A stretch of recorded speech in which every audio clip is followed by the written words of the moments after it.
السلام عليكم ورحمة الله وبركاته. أهلا بحضراتكم متابعينا الكرام بفيديو جديد على قناتكم مكة سبورت.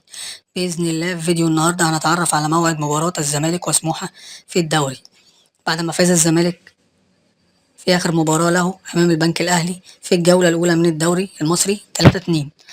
ونتعرف على القنوات الناقلة للمباراة وملعب وتوقيت والتشكيلة المتوقعة للمباراة. وفي البداية نصلي على النبي أشرف الخلق أجمعين سيدنا محمد عليه الصلاة والسلام. ولو عجبك الفيديو ياريت تدعمنا بلايك والاشتراك في القناة ليوصلك كل جديد إن شاء الله. وإليكم التفاصيل الآن. يستضيف نادي سموحة نادي الزمالك في الدوري المصري في الجولة الثانية على ملعب استاد اسكندرية، وسوف تقام المباراة يوم الجمعة 8/11/2024 من شهر نوفمبر.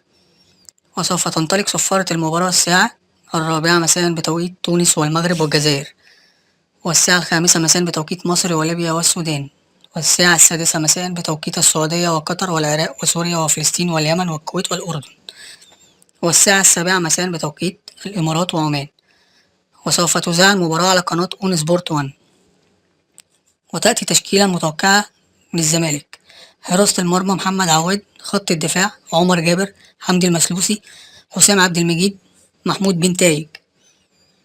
خط الوسط ناصر ماهر، محمد الشحات، عبد الله السعيد. خط الهجوم ميشاليك، سيف الدين الجزيري، أحمد فتوح.